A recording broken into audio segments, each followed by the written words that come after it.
안녕하세요. 대단히 반갑습니다. 무엇이기의 명령을 받는 사람 2 김명정. 본능을 억압해야 할 책임이 있는 자아도 강하지 못하다. 늘 이들의 눈칫밥을 얻어먹고 사는 것이 자아다. 상제는 이들뿐만 아니고 초자아도 있다. 그뿐만 아니라 현실을 생각하지 않을 수가 없다. 현실에 마주치면 자아는 이들의 편을 들기 쉽다. 사면초가는 아니더라도 삼면초가에 가는 난처한 처지에 있는 것이 자아이다. 그러니까 사람이란 능동적이고 적극적이기보다 수동적이고 소극적인 존재이다.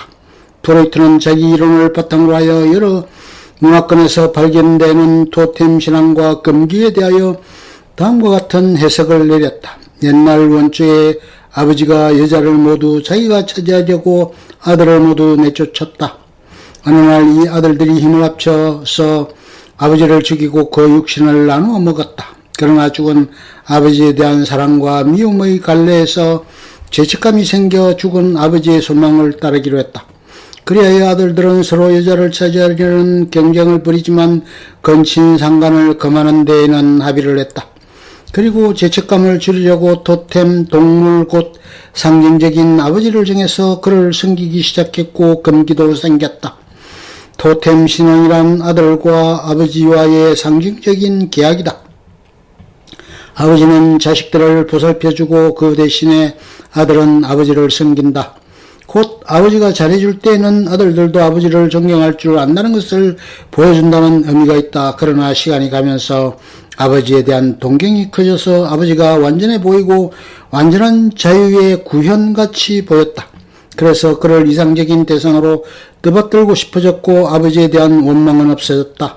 뛰어난 인물이 나오면 그를 아버지같이 떠받들어 아버지 신이 되고 사람들이 떠받들던 동물원 신성을 잃고 오히려 아버지 신에 드리는 제물이 되었다. 이리하여 다시 아버지의 성리로 돌아가 아버지가 지배하게 되었고 아버지가 없던 사회에서 점차로 북한 사회로 발전하게 되었다. 아버지에 대한 두 가지 감정은 지금도 토템 신앙으로 남아있다. 모든 종교는 죄책감을 누그러뜨리는 문제와 아버지에게 복종하는 문제를 해결하려고 한다. 기독교의 주제는 아들이 아버지를 배반했고 그 뒤로 아버지가 보낸 아들의 희생을 통해서만 속죄와 구원이 가능하다는 것이다. 혈통의 신성지나 형제의 따위도 여기서 비롯된다. 프로이트에 따르면 사회는 범죄 행위의 공모 위에 그 바탕을 두고 있고 종교는 그 뒤에 오는 죄책감과 뉘우침 때문에 생겨났으며 도덕도 사회의 필요에서 생겨난 것이기는 하지만 그 발달은 죄책감을 줄이기 위해서였다. 사람들이 무자비한 권력자가 나타날 때 그를 열광적으로 따르는 것도 이런 원초의 아버지에 대한 무의식적인 죄책감 때문이다. 이러한 비관적인 인간관은 프로이트의 뒤를 이은 여러 학자들에 의해 많이 고쳐졌다. 프로이트의 계승자들은 자아가 정말 그렇게 약하고 주도권이 없는 수동적인 존재인가에 의문을 갖고 자아가 처음에는 약할 수밖에 없는 존재이지만 성장하면서 이들과 정면으로 맞서서 이들을 억압할 수도 있고 본능을 자아 마음대로 부릴 수도 있다고 주장하기에 이르렀다. 사람의 주인은 이러나 초자아가 아니고 자아라는 것이다. 융의 집단 무의식. 프로이트 후에 여러 정신분석학자들이 나와 저마다 독특한 이론을 폈다. 그 중의 하나가 융이다. 프로이트는 무의식의 무분별함과 맹목성과 비합리성을 이야기하고 그것을 위험한 존재로 묘사했다. 그러나 융은 사람의 무의식을 그렇게 위험하게만 생각하지는 않았다. 그 속에 무시무시한 요소가 없는 것은 아니지만 우리가 평소에 의식하지 못하는 소중한 지혜가 들어있고 앞날을 지시하는 길잡이가 그 속에 숨어있다고 했다. 융은 두 가지의 무의식이 있다고 했다. 하나는 개인 무의식이고 또 하나는 집단 무의식이다. 개인 무의식은 그 개인이 어릴 때부터 쌓아온 의식적인 경험이 인생을 통하여 무의식에 억압되어 그의 경험, 사고, 감정, 행동에 영향을 주는 것이고 집단 무의식은 옛 조상이 경험했던 의식이 쌓인 것으로서 사람들의 공통된 정신의 바탕이고 경향이며 경험의 정해진 틀이라는 것이다. 여기에는 프로이트가 말한 동물스러운 경향도 있지만 가장 사람답고 고상한 경향도 있으며 그것은 과거의 축적이면서 동시에 미래의 가능성도 내포하고 있으므로 이를 우리가 의식할 수 있으면 그 속에서 지혜를 찾아낼 수 있다. 또 집단 무의식은 그 자체의 운행 법칙과 자율성이 있다. 의식과 무의식은 무의식 자체의 자율성에 힘입어 서로 대립하는 관계가 아니라 서로 돕고 조화되는 관계를 이룬다. 말하자면 무의식은 우리가 믿을 수 없고 예측할 수 없는 위험한 요소가 아니라 지혜의 원천이라는 말이다. 융이 중요하게 여긴 개인화는 이러한 내적인 것을 인식함으로써 자기를 확대해 나가고 성장시키는 것을 뜻한다. 프로이트에게서 성적인 본능과 성적인 힘을 가리키는 리비도는 융에게서는 성만이 아닌 모든 정신적인 에너지를 가리킨다. 그것은 미분화된 에너지로서 여러 형태로 분화되어 나타날 수 있다.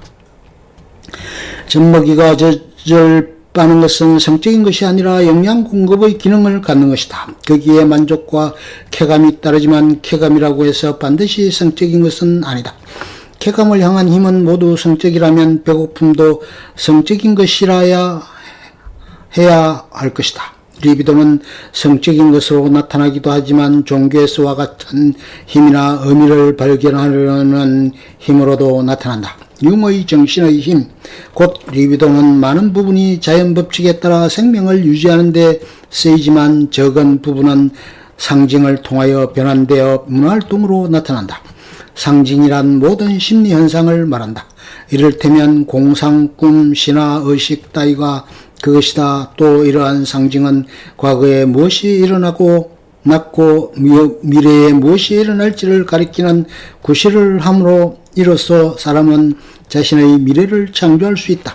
이 상징은 늘 무의식 속에서 형성된다. 프로이트는 본능과 문화 사이에 역관계가 있어서 하나가 성하면 다른 하나는 망한다는 생각을 했지만 융은 리비도가 바로 문화의 원천이므로 그 사이에 그런 역관계가 있을 수 없다고 했다.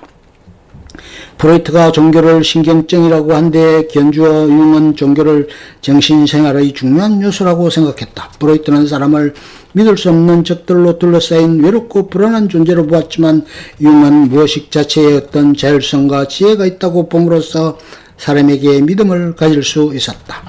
랑크의 능동적 인간. 프로이트가 무의식은 강하고 이에 맞서는 자아는 너무 약하고 수동적이고 주도권이 없다고 생각했던 것에 견주어 랑크의 의지 개념은 대단히 인상 깊다. 랑크에 따르면 사람은 원시적인 충동을 타고난다. 자아가 이를 억제하거나 이용하려 할 때 의지가 생겨난다. 의지는 본디 자신의 모든 충동을 억제하려고 생겼으나 그것이 밖으로 향하면 아이들에게서 보는 고집과 저항과 반항이 생겨난다.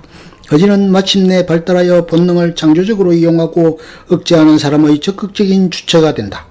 리비도가 있기는 하지만 사람의 가장 강한 마음속의 힘은 의지이므로 사람은 수동적인 도구가 안 될 수가 있다. 이 개인의 의지와 개인을 넘어선 힘 사이의 갈등에서 의식과 가정을 겪고 인격을 발달시킨 사람은 일반 대중에게서 떨어져 나와 독자적이고 창조적인 사람이 된다. 랑크의 자아는 프로이트의 자아와 달라서 더 자율적이고 자발적인 창조를 할 수 있을 뿐만 아니라 스스로 자아 이상을 개발할 수가 있다. 무의식이 중요하기는 하지만 자아가 그것을 제어할 수 있다. 의지가 발달해 감에 따라 사람의 단계적인 발달도 가능해진다. 랑크는 세 가지 발달 단계를 이야기했다. 첫째 단계는 보통 사람이고 둘째 단계는 신경적인 사람이고 셋째 단계가 창조하는 사람이다. 첫째 단계는 부모나 사회나 도덕률 같은 바깥의 강요나 자신의 성욕 같은 안쪽의 강요를 받고 그것을 이루려고 의지를 발동하는 단계이다. 이럴 때 그는 보통 사람이 된다. 그저 남과 같이 되려 하고 자기 존재를 정당화하려고 어떤 주어진 역할을 하는 채 한다. 남의 표준을 그대로 자기에게 적용함으로써 남과 달라지는 것을 두려워하는 사람들이다. 이 단계의 사람들의 의지는 사실은 수동적인 것이고 좀 더 정확하게 말하면 자기의 의지를 문화에 굴복시키는 것이다. 이러한 보통 사람은 그런대로 알력도 없지만 창조성도 없다. 인격의 조화는 꽤 되어 있어서 괴로워할 줄도 모른다. 이 사람들은 자기 마음속의 과정이나 동기를 잘못 이해한다. 죄책감을 느낄 수 있으나 그 대상은 늘 다른 사람이다. 랑크는 프로이트가 설명한 사람이 바로 이 단계의 사람이라고 했다. 둘째 단계는 신경적인 사람들로서 다른 많은 사람들에게서 떨어져 나온 것 같이 느끼고 남들의 기준을 스스로 받아들이지 못한다. 늘 자기와 사회 사이에서 갈등을 일으키고 무능과 열등감을 느끼면서 산다. 그러면서도 어떤 역할을 하는 채 하기를 거부하고 동시에 자기 자신이 되지도 못한다. 자기 의지가 약하다고 여기기 때문에 스스로 죄책감을 느낀다. 셋째 단계는 독창성을 가진 예술가나 철학자와 같이 창조적인 사람으로서 이런 사람은 남과 자기를 견주지 않고 자기의 기준으로 살아간다. 자기의 능력과 이상 사이의 조화를 이루면서 자기의 이상을 실천해 나가는 사람이다. 제 스스로 충동 요인에서 어떤 것을 창조할 수가 있고 남을 보고 닮는 것이 아니라 스스로 자아 이상을 개발할 수 있는 사람이다. 남과 타협하지도 않지만 그렇다고 남에게 자기 것을 강요하려 들지도 않는다. 그러면서 세계와 갈등 없이 살아간다. 이들도 남과 자기에게 죄책감을 느낄 수가 있지만 그것이 자기를 무능하게 만들지는 않는다. 오히려 죄책감이 자극이 되므로 이들이 느끼는 죄책감을 창조적인 죄책감이라고 한다. 한마디로 랑크와 인간은 자기를 스스로 형성해 나갈 수 있는 능동적인 인간이다. 끝.